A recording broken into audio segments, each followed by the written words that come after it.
farmers generally have had nothing to do with those profit-making activities. What if we could change that? Why couldn't we teach farmers and farming communities the ins and outs of how to create a really top-notch quality product so that they are selling excellent coffee and have that pride and that expertise really a part of what they're doing. They've been cultivating these beans for generations. Why not do those last two steps, roast and package, where all the value is really in it for them?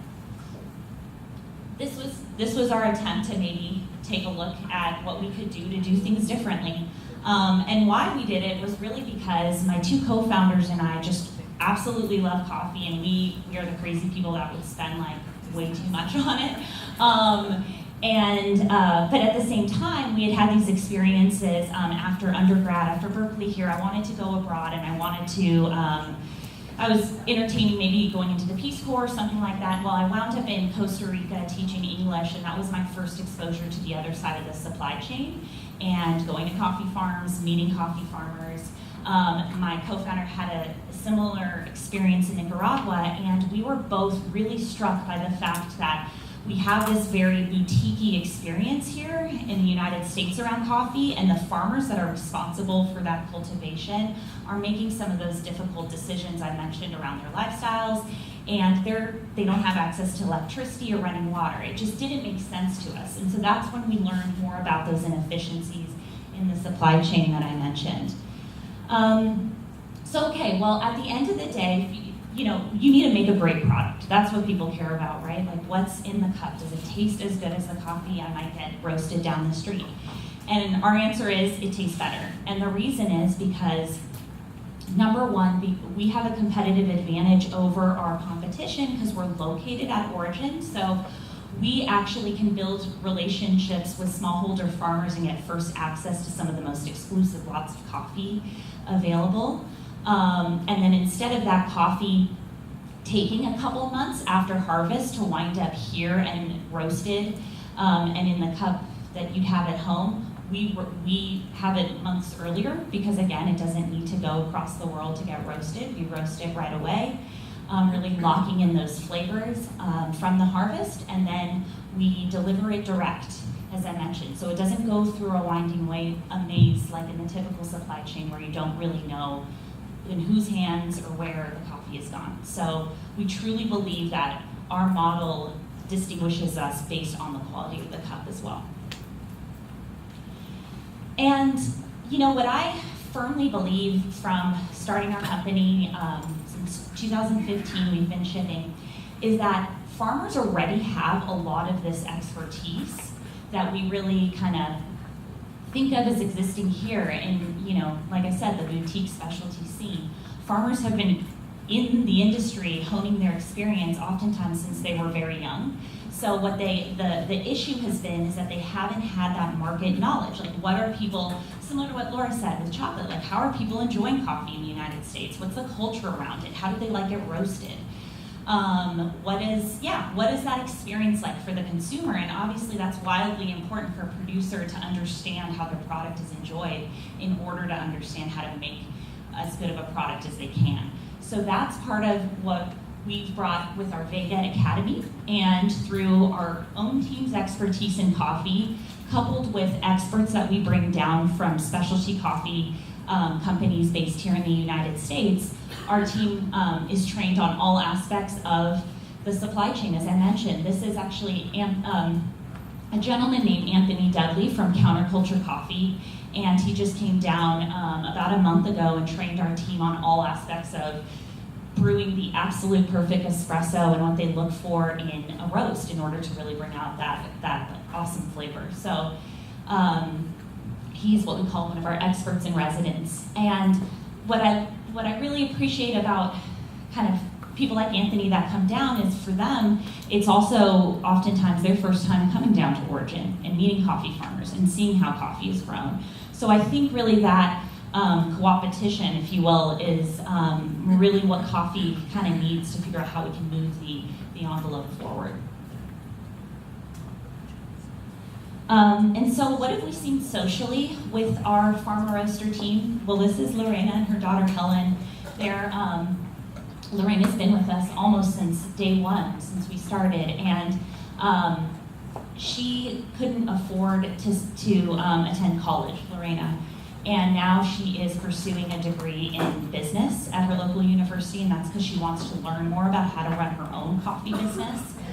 We have 2 other farm roasters who just enrolled also and are getting degrees in agriculture, and that's signaling really that they want to invest in the industry instead of walk away from it. We've also seen, well, I mentioned the income added. It's 4 times more income for our farmer roasters that roast the coffee and make it into a finished good. And that's not just about more income, it's about income security. So we pay every 2 weeks, each and every time we roast, versus in the typical supply chain, producers are paid generally 1 time at harvest. So that can lead to a tremendous amount of financial insecurity when already the amount you're receiving isn't really covering your essential needs. And so our vision for Vega is to scale throughout the coffee growing regions of the world. In 2015, we began in Nicaragua, and then, as I mentioned, we just launched our 2nd roastery in Colombia, and we would like to literally be in all the regions that grow coffee around the world, because we believe that truly by creating a model that connects coffee lovers more directly with coffee producers, we can create a better product that works very, very similarly to what Laura said. That's sort of a win-win for coffee lovers here in the United States and beyond, and coffee producers, and I think the industry as a whole. So that's the movement we're working on, and thank you for giving me a few moments to talk about that with you.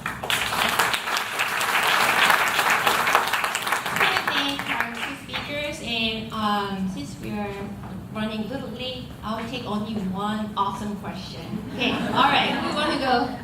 Okay, there we go. Laura, this is for you, talking about the fermentation of the cacao bean.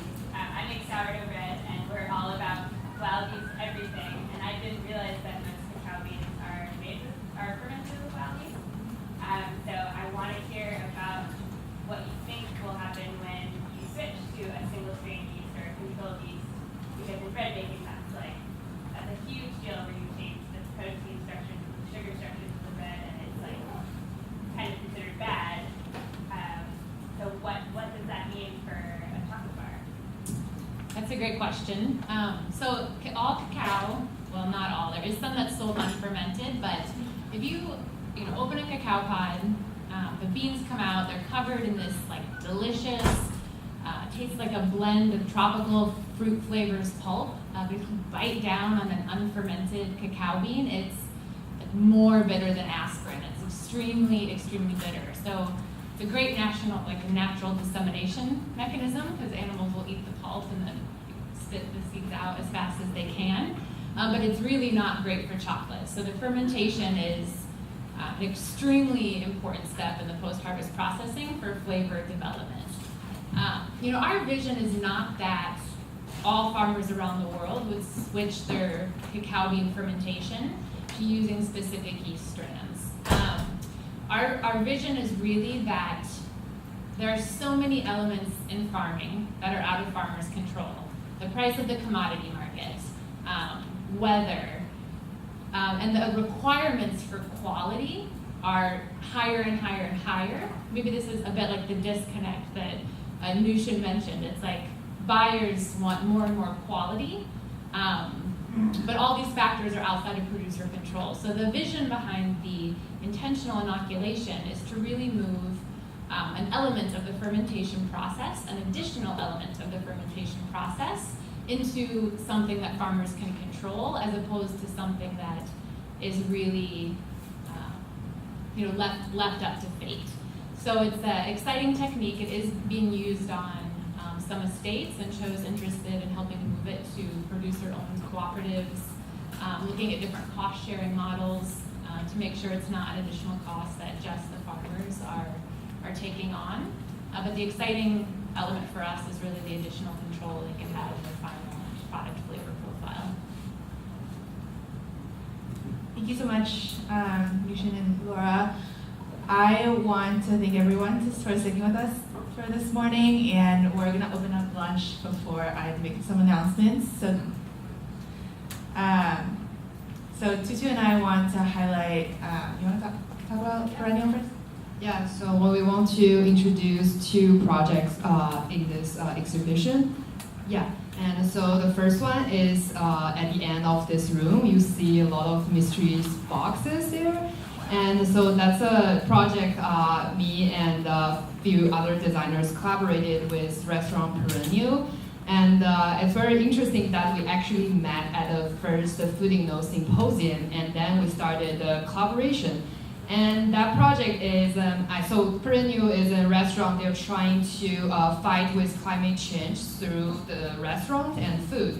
And so we did that boxes and have different weights and represent the carbon emission of each type of the ingredient we eat every day. So you can feel free to play with it and surprise.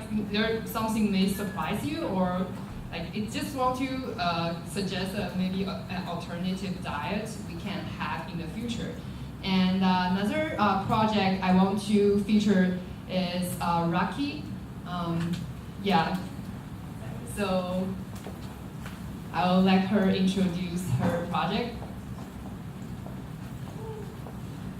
Hi everyone. Thank you first of all, so Haley and Tutu for making this exhibition, student exhibition space possible. It's really exciting to see our work out in the wild outside our classroom walls. So another project that we'd like to present is a collaboration I had done with classmate Benner Boswell. He's an industrial designer at the program that I graduated in at the California College of the Arts. In this collaboration, it's called Was Plates, and there's a set of examples out in the back. And the idea here was from an industrial lens and an artist designer lens, we were sort of interested in like asking this question, well, how do we reimagine packaging? How do we reimagine food waste? What's missing in this formula? What's missing in this dialogue? And so our plate forms not necessarily have provide a solution, but ask more questions. So I'm here to sort of create or offer a sort of inception of these ideas, or incept this idea of reimagining packaging. Was Plates is actually taking on paper pulping, the traditions of paper pulping. So the process is not necessarily original, but the idea of taking waste, taking detritus, paper trails from restaurant menus, the brown paper that comes throughout the farm, to the kitchen space, taking those materials that we would discard, never incorporate as part of the farm-to-table narrative and say, you know what, this is part of the farm-to-table. We're going to embody waste and put this in actual plate form and see what happens with that. So what we have here are these sort of early prototypes of this imagining of what would it mean for a food vendor to say the packaging was also part of the process that you're about to consume. That's it. Thank you. So will be released to lunch now, but I want to introduce, is Maribel in here? Can someone grab her? Or, I think, anyway, our lunch is sponsored by, or is catered by La Cocina. Does anyone know La Cocina here? Okay, cool. It's a kitchen incubator in San Francisco, focused to support women of color, women-owned businesses. And we have two caterers today, Eileen Cesara, who runs the Sariwa Kitchen, who's also a Cal grad in Masters of Public Health recently, and Alma Rodriguez of Mixiote. So I'll pass it on to Maribel to briefly speak about La Cocina and maybe the caterers, and you guys can go to lunch, and I think it's ready. Hi everyone. So my name is Maribel. I'm this catering director at La Cocina. La Cocina is a nonprofit that works with low-income entrepreneurs as they're trying to grow and develop their food business. In the past, we've been open now 12 years. In the past 12 years, we've launched 26 restaurants with 3 more opening in the new year. So we have, and we're also opening a municipal marketplace in the Tenderloin. It'll be the first women-led only marketplace. Yeah. And we're looking to raise $4 million. So if anybody, $2 million, that'd be great. have two entrepreneurs who have been in the program for 2 years.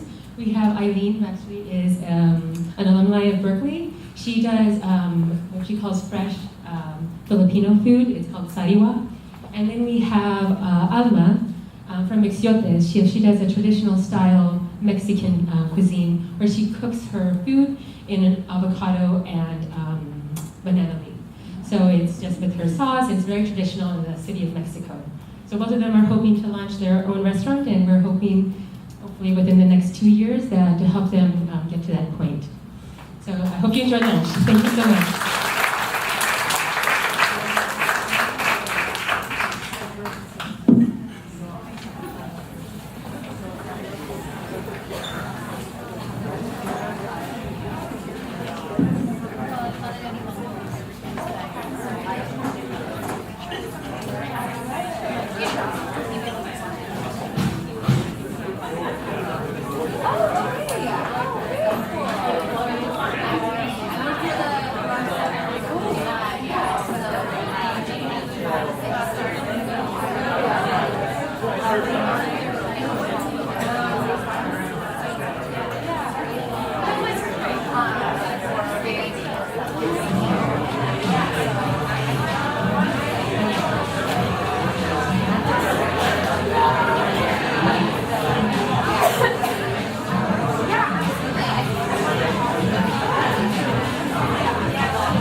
I